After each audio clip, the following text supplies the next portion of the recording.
Les cultures afro sont partout, dans les musiques que l'on écoute, les danses qu'on reproduit, les esthétiques qui façonnent les tendances et même dans les mots qu'on utilise au quotidien. Mais malgré cette omniprésence, elle demeure parmi les plus invisibilisées, les moins reconnues et les moins créditées.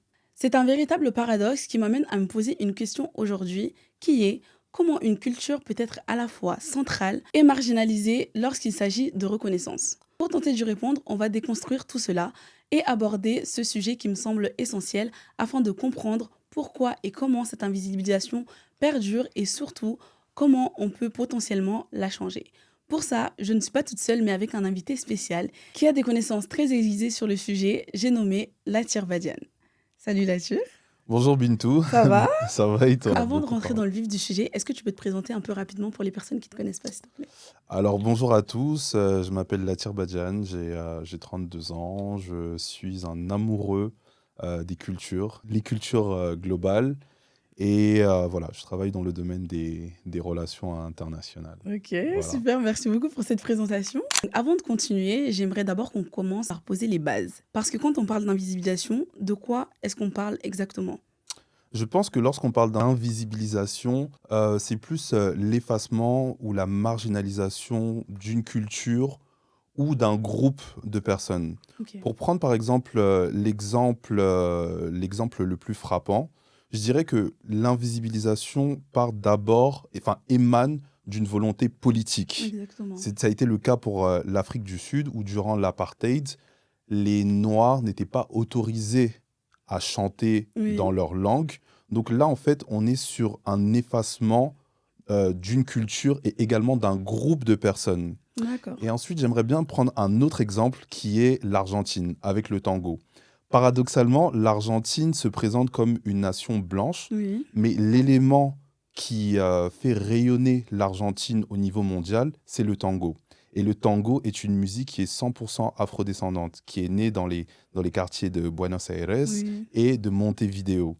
Donc, en fait, il y a une dissonance au niveau de ce qu'ils prétendent être, donc la nation blanche, et ensuite rayonner avec une musique qui est 100% afro-descendante. Donc ok. là, on est plus sur une invisibilisation ou un effacement du groupe, mais on a malgré tout gardé la culture, Ok, qui est devenue une bien culture, sûr. entre guillemets, blanche. Et quelle forme aujourd'hui cette invisibilisation elle prend, par exemple, dans les médias ou même si on parle de l'industrie musicale mondiale?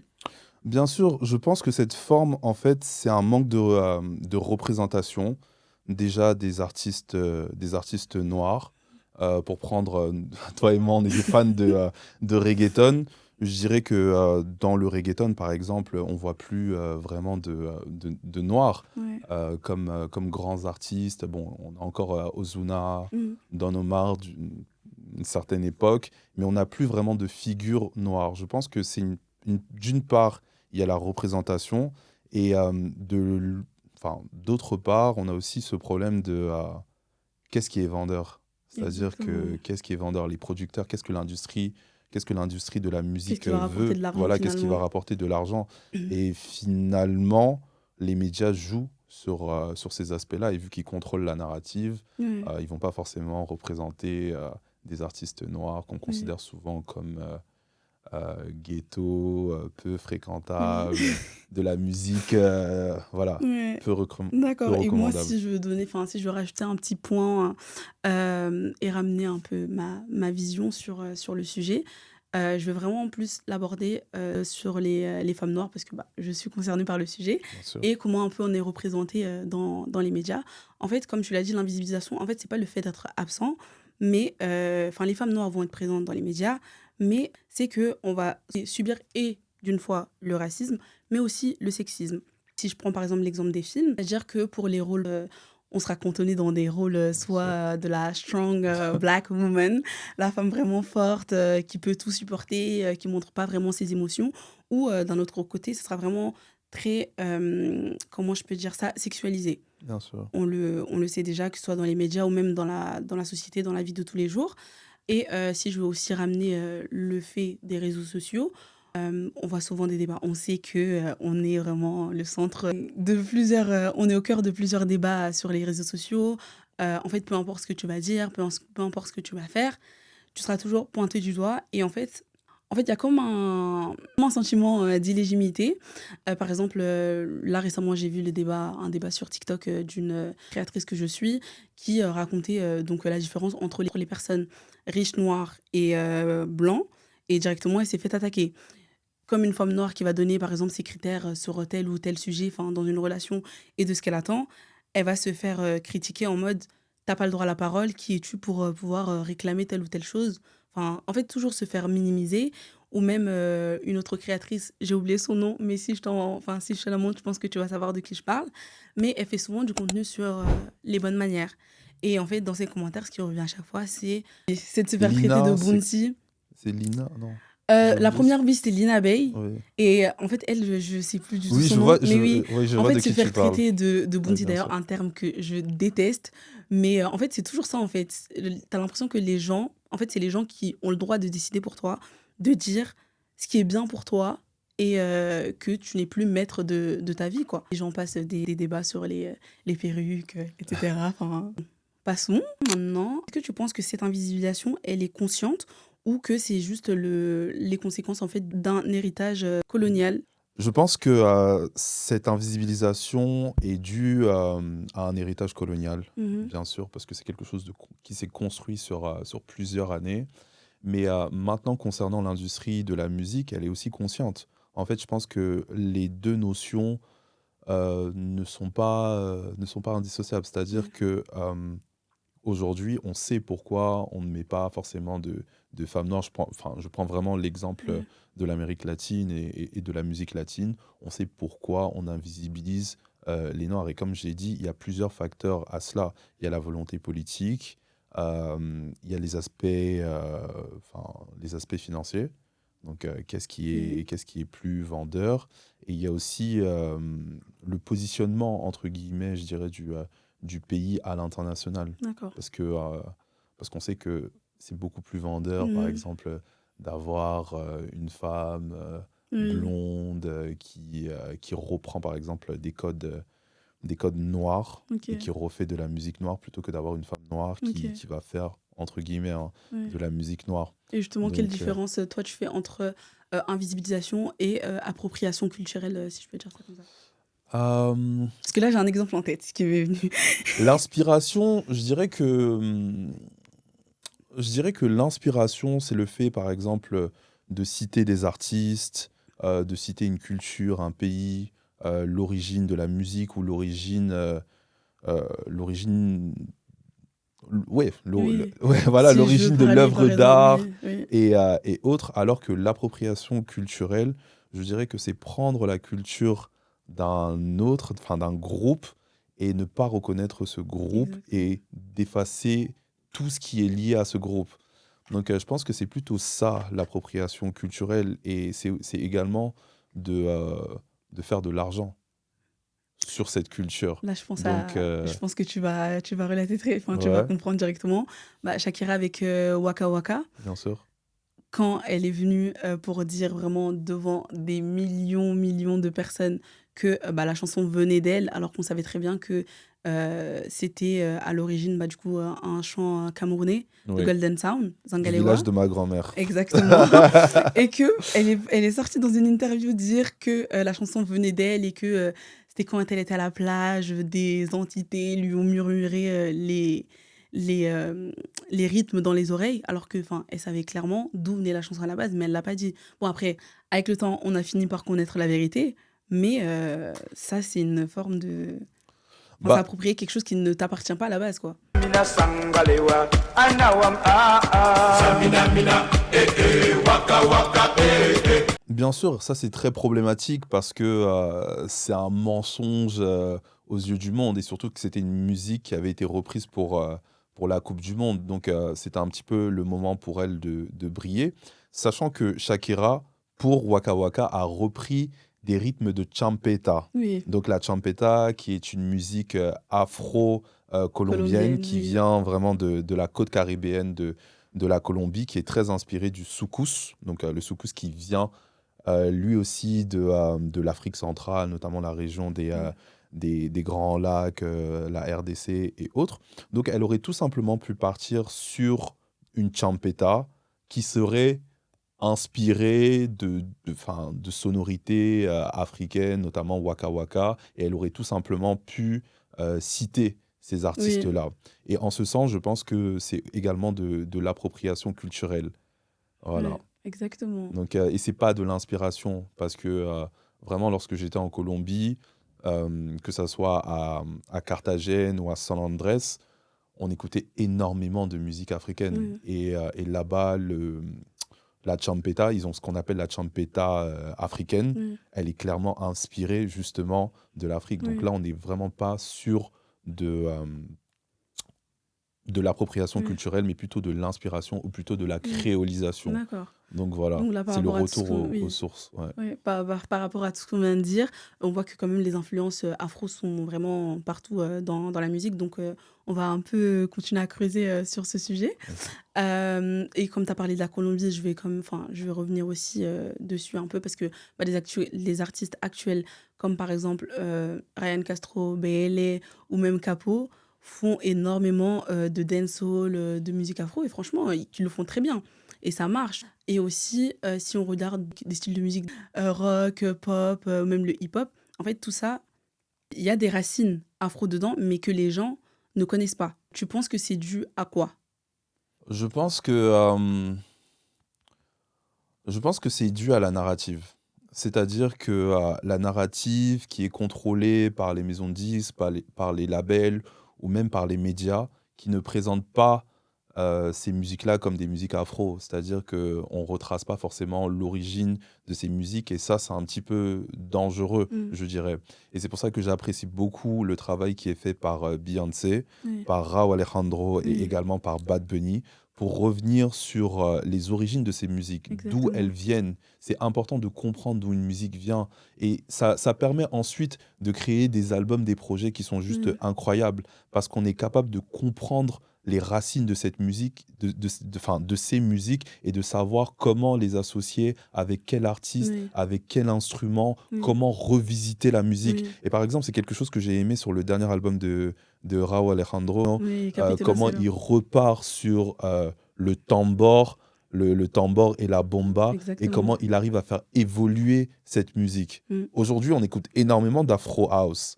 Et Rauw Alejandro est reparti sur de la bomba, une musique traditionnelle afro-descendante portoricaine. Ricaine. Voilà, Bad Bunny fait également de la bomba. Bon, ça, c'est un autre débat.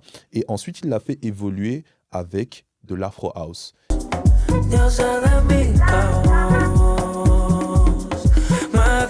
Et ça, je trouve ça juste incroyable.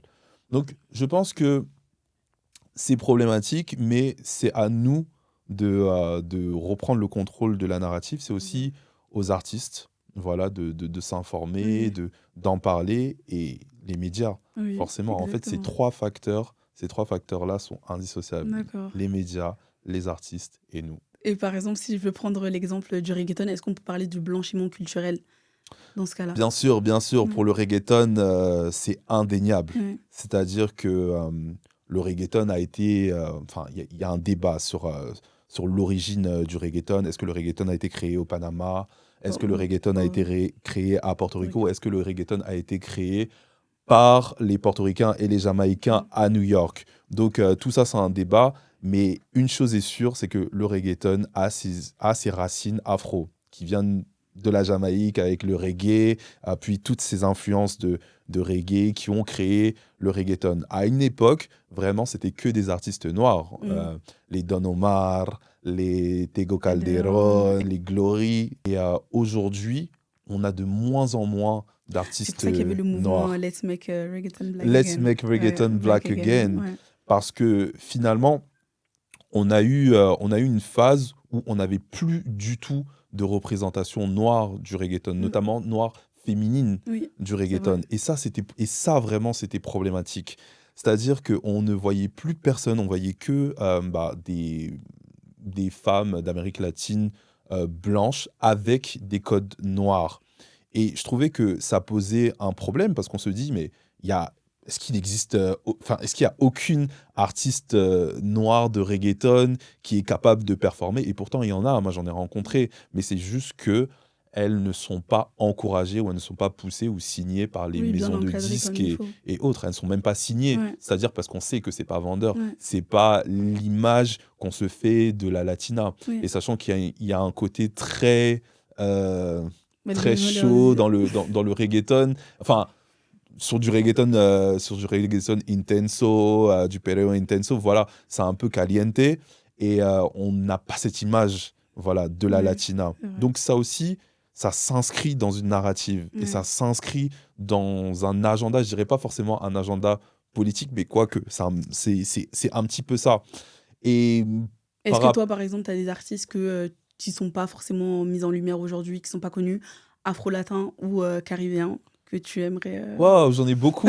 J'aimerais bien commencer par Setch, Oui, parce que pour moi, Setch a la meilleure voix dans le monde du totalement reggaeton. d'accord. Setch a commencé avec de l'opéra.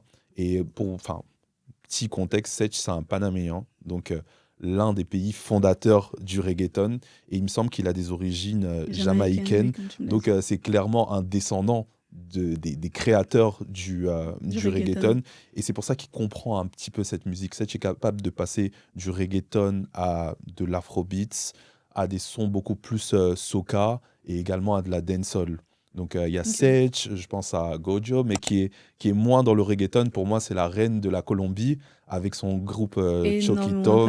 Voilà, elle talentueuse, est ouais. très talentueuse, elle est capable de faire de la musique du Pacifique. Mm. Voilà, là-bas, il y a une grosse Mais industrie de pourtant, la elle est écoutée musique au là-bas, hein, mais Pacifique. juste à l'international, Justement, c'est un peu compliqué. justement parce que tu viens de pointer un Ouais, problème. Les artistes afro ne s'exportent pas ouais. parce que ils ne correspondent pas en fait au code de l'imaginaire qu'on a des Ouais, latinos. ouais. Voilà, on Mm, ça- n'imagine pas qu'il existe des noirs en Amérique latine. Voilà, Et encore là, en vrai, c'est les problématique, mais gens c'est commencent ça. un peu à ouvrir les yeux dessus, mais c'est vrai que pendant longtemps, même, enfin, souvent j'entends énormément de latinos parler sur les réseaux, etc. Et en fait, à chaque fois qu'ils mènent un combat ou qu'ils parlent de quelque chose, en fait, c'est toujours avec la vision, bah, du coup, de latinos blancs, quoi, et excluent un peu la communauté afro qui sont présents sur place. Oui, bien sûr. Et ça, comme je disais, bah, je vais encore revenir sur cet agenda politique, c'est-à-dire qu'aujourd'hui, on utilise le terme de «Ah, mais c'est latino», Mm. oh, nous sommes latinos».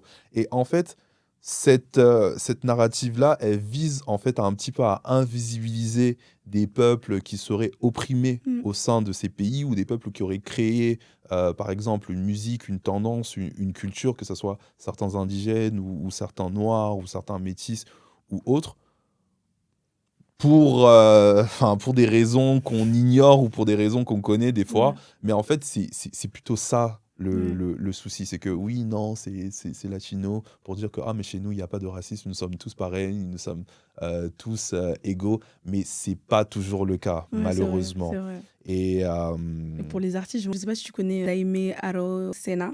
C'est une artiste portoricaine que j'ai découvert il n'y a pas très très longtemps. oh. Franchement, elle mériterait quand même. Franchement, tu Ah, la j'aimerais découvrir. bien. Oui.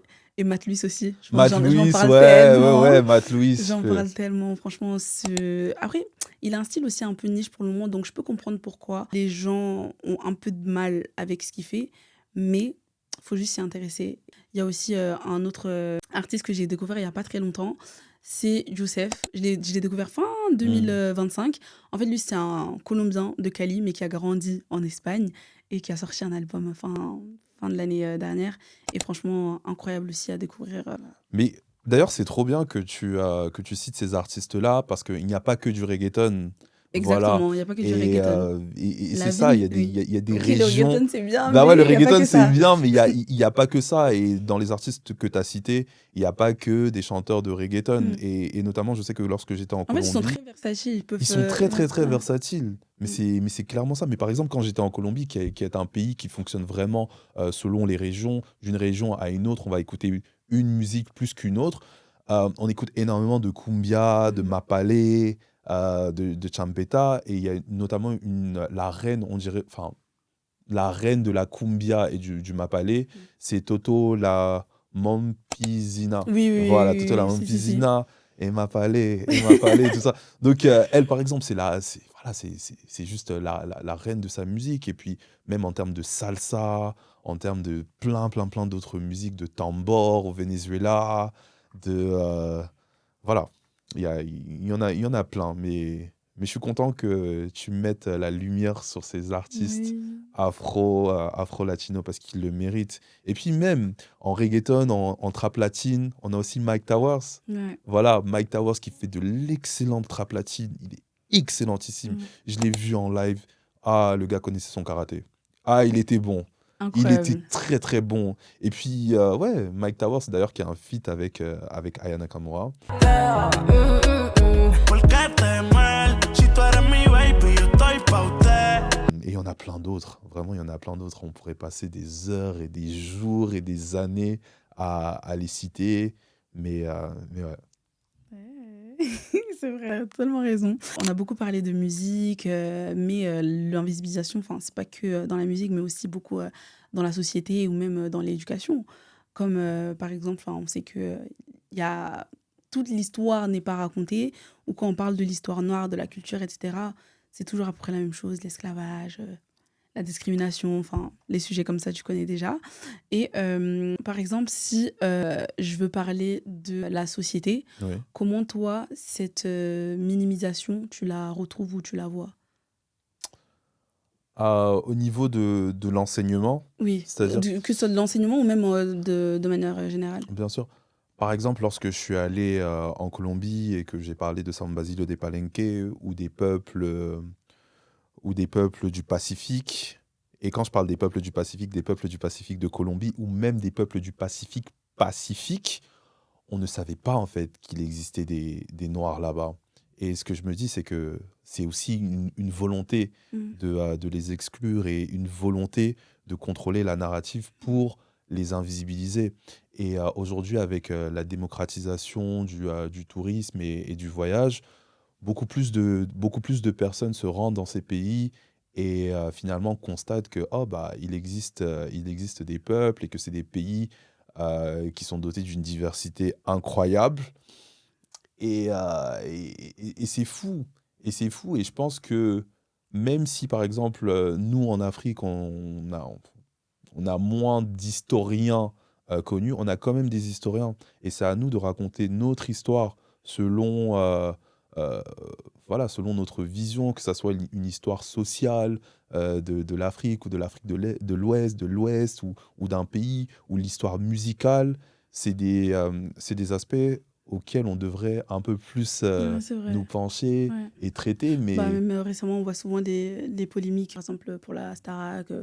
L'année dernière et même cette année, on a eu le même débat qui tourne. par rapport à Ebony, Oui, pas que même Sarah cette année. Ebony, ouais, même Ouais, Sarah, Ebony, elle est ouais, juste incroyable. ouais. Enfin, Sarah comme quoi, c'est des aussi. choses qui perdurent et qui persistent et qu'on voit encore et encore, je vois.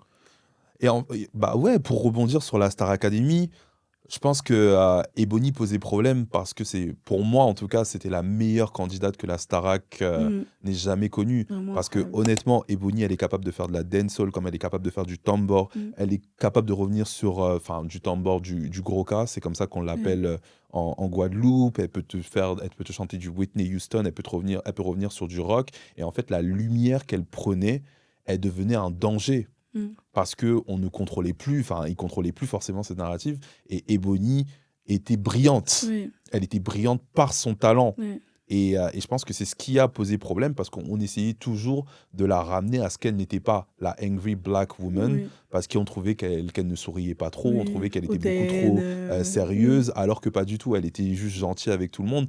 Et ça, c'est un problème qui est profond, qui est ancré dans la société et dans les mœurs. Et c'est pour ça qu'il faut le déconstruire. Mm. Et malheureusement, dans une émission comme la Star Academy, où on est censé écouter, voilà, écouter la musique et juger le talent, non, on se retrouve à juger autre chose, des choses Ouais. qui sont extra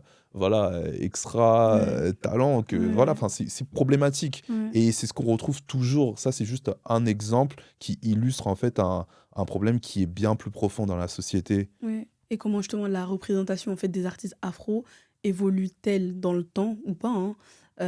Par exemple avec des artistes comme Ayra Starr, les Tyla.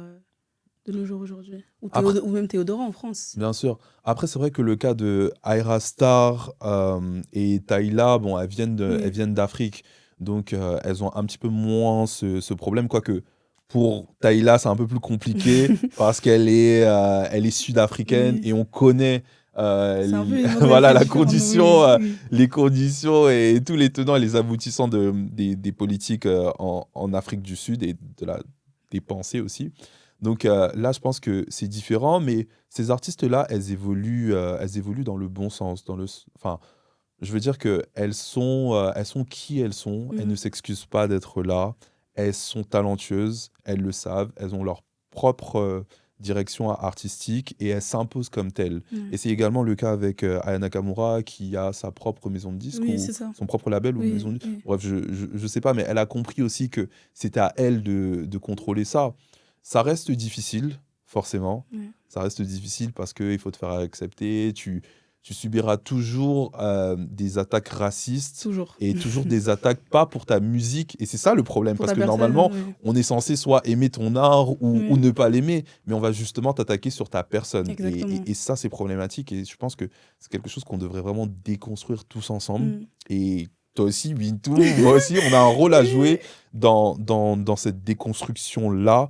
Parce que c'est important, Oui. on est Est-ce que juste tu des... penses que les réseaux sociaux peuvent jouer un rôle justement dans ça, que ce soit à travers des podcasts, YouTube ou même TikTok? Enfin, je sais que parce qu'il y a énormément de créateurs qui commencent à prendre de plus en plus la parole sur ce sujet. Est-ce que tu penses que justement ça peut aider pour faire évoluer les choses ou au contraire c'est un peu parler dans le vent? Bien sûr, je pense que les réseaux sociaux sont une nouvelle forme de média. Ouais, C'est d'expression, ouais. clairement un média, que ce soit voilà, TikTok ou Instagram ou quoi, c'est vraiment des médias à part entière. Et on a cette responsabilité-là quand on est créateur de contenu, des fois d'informer, parce qu'on est suivi par des millions de personnes. C'est juste incroyable. Ouais. On a une influence qui est folle. Donc moi, je suis beaucoup de créateurs de contenu d'Amérique latine, d'Asie du Sud-Est ou même du Pacifique et autres qui m'informent énormément sur les conditions dans leur pays ou même sur les conditions des afros, notamment des afro-latinos. Enfin, j'utilise beaucoup trop le terme notamment. En Argentine, je suis des créateurs de contenu noirs, afro-argentins, qui parlent de ces conditions-là. Et c'est intéressant parce que grâce à eux, on a une autre vision et une autre image Ouais. de l'Argentine et des Noirs argentins. Donc, et c'est comme ça aussi qu'ils arrivent à avoir une plus grande audience qui sort du cadre national, Ok. qui s'exporte à l'international. Et ça, c'est juste incroyable. Donc, je pense que les réseaux sociaux sont également un moyen d'informer. Ok. Voilà, Est-ce que tu d'informer. penses que ça peut permettre à ce qu'on reparte vers une réappropriation, nous permettre de vraiment plus apprendre? Parce que même si on en parle, les gens ne seront pas forcément réceptifs. Tu vois? Bien sûr, je pense que tout dépend de ton approche. Ouais, Par exemple, tu as des gens qui ne parlent pas, mais ouais, qui vont voyager et qui vont le présenter oui, sous différentes formes. ouais, Tu vois, il y en a, ce sera à travers l'art, à travers la musique, à travers le ciné, à travers des choses des fois simples et bêtes, mais qui vont te toucher ouais, et qui vont susciter en toi une certaine curiosité. Et tu vas dire, waouh, je savais pas que ouais, ça ouais. existait. Et enfin, personnellement, c'est ce que j'essaye de faire à travers mes stories, à travers mes voyages aussi.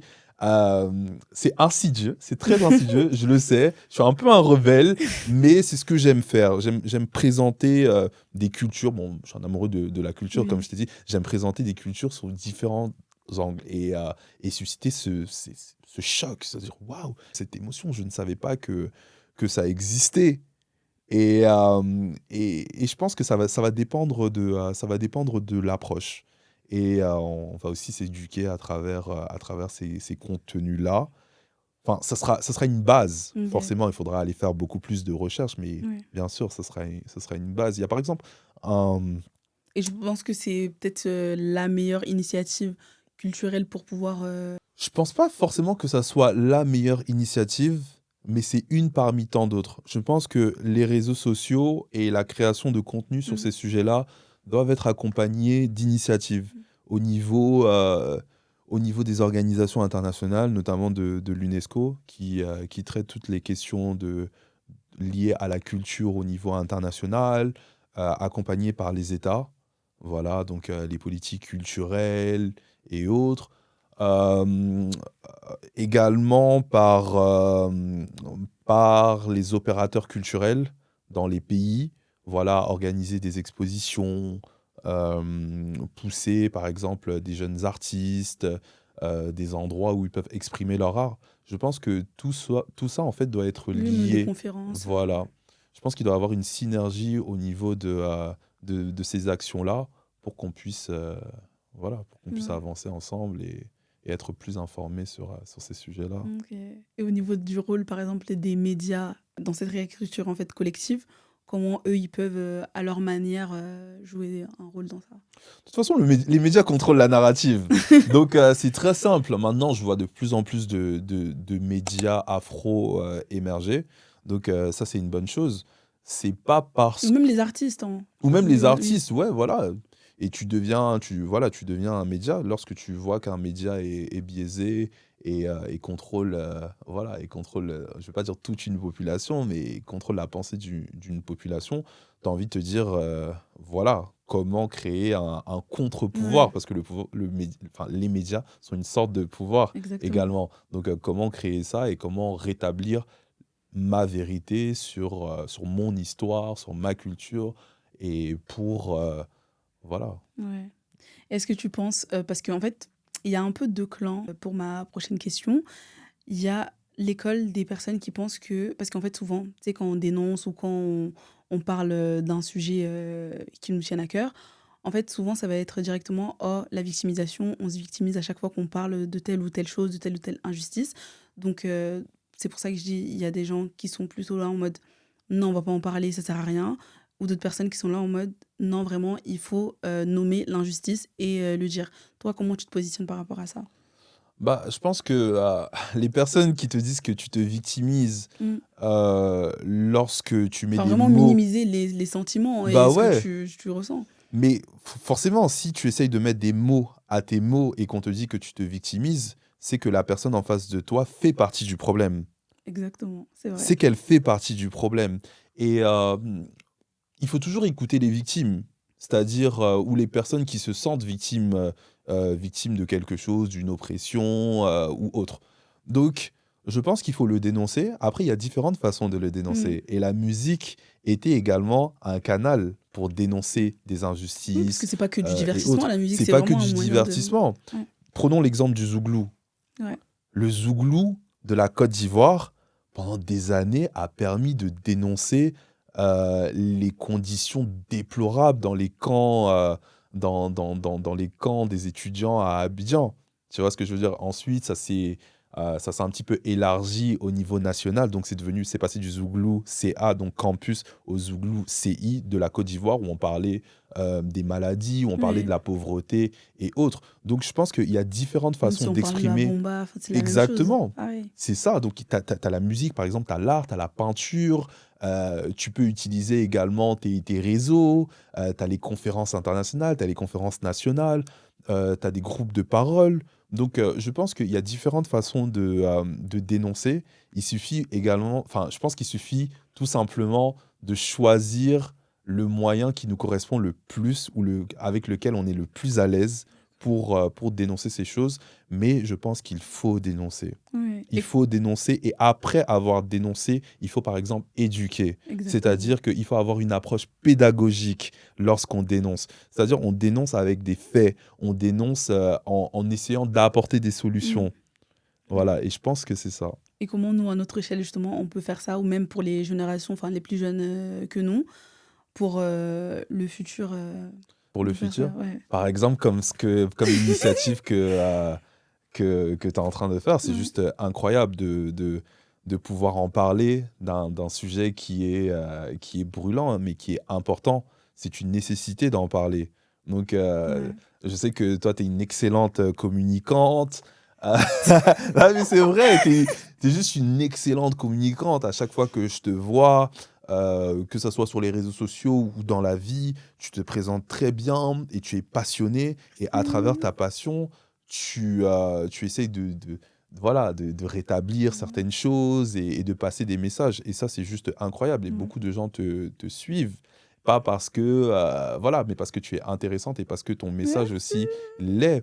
Et c'est pour ça que je pense que maintenant qu'on peut utiliser les réseaux sociaux et qu'on a accès à l'information Ouais, en instantané, c'est beaucoup plus simple. ouais, Voilà, on peut utiliser les réseaux sociaux tout comme on peut utiliser sa peinture, ouais. tout comme on peut utiliser sa musique et peut-être pourquoi pas la poster sur les réseaux sociaux ou pourquoi pas la présenter ou les présenter devant un large public et exprimer ce qu'il y a derrière. Ouais, c'est vrai, franchement. Et en vrai, franchement, je suis trop contente de tout ce que tu dis depuis tout à l'heure, parce que ça résonne vraiment. Et c'est pour ça que je t'ai amené toi pour cet épisode, parce que je sais que Merci. tu es vraiment la personne parfaite qui pouvait parler de ce sujet.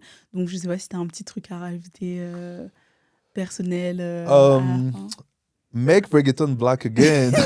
Déjà, mais Et surtout, même si on parle pas que du reggaeton. pas que du reggaeton, mais je pense que des initiatives comme la tienne, euh, c'est très important. C'est vraiment, vraiment, vraiment très important parce qu'aujourd'hui, on l'observe de plus en plus. On utilise beaucoup les cultures noires, que ce soit dans la house music, mais les noirs sont exclus. C'est-à-dire qu'on aime bien faire de la musique des noirs tant que Ouais. ce ne sont pas des noirs qui sont euh, derrière les manettes. Ouais. Donc C'est comme il ça, y a c'est pas un petit longtemps, peu problématique. j'ai vu une publication sur Instagram, c'était ils aiment pas les noirs, mais ce Mais qui est ils aiment notre fait, culture, ouais, mais ouais, ce qui est fait par par les noirs. Donc c'est ça, je pense qu'il faudrait qu'on se déconstruise un petit peu plus, qu'on s'informe également. Les gens, il faut pas faire obstruction au savoir. Ne jamais faire obstruction au savoir. C'est-à-dire que lorsqu'on avance quelque chose, prendre l'information, chercher, en discuter pour essayer d'avancer. Parce que lorsqu'on discute ou lorsqu'on expose quelque chose, c'est souvent dans le but Exactement. d'avancer pour créer une meilleure société et pour se comprendre. Et je pense que c'est un élément qui est super important et c'est un élément qui sera fondateur pour une société dans laquelle la cohésion sociale permettra, pourquoi pas la paix. Exactement. Franchement, trop trop bien. Et ce qu'on retient, c'est que les cultures afro ne sont pas invisibles, mais elles ont été rendues invisibles. Et pourtant, elles sont au cœur de ce que nous écoutons aujourd'hui, nous portons dans les mots qu'on utilise, vraiment dans notre vie quotidienne. Et rendre hommage, créditer, enseigner et transmettre, c'est une manière de rééquilibrer l'histoire. Merci Lati pour Merci ton Bintou. éclairage et ton regard engagé sur ce sujet. Et vous qui nous écoutez, n'hésitez pas à nous faire vos retours sur tout ce que vous voulez. On aura hâte de vous lire. Et surtout, n'oubliez pas, la culture afro, c'est la culture du monde. Donnons-lui la place et le respect qu'elle mérite. Et cela ne veut pas dire pour autant qu'il faut faire de l'ombre aux autres cultures. Merci de nous avoir écoutés et on se retrouve très prochainement pour un nouvel épisode. Je fais de gros bisous.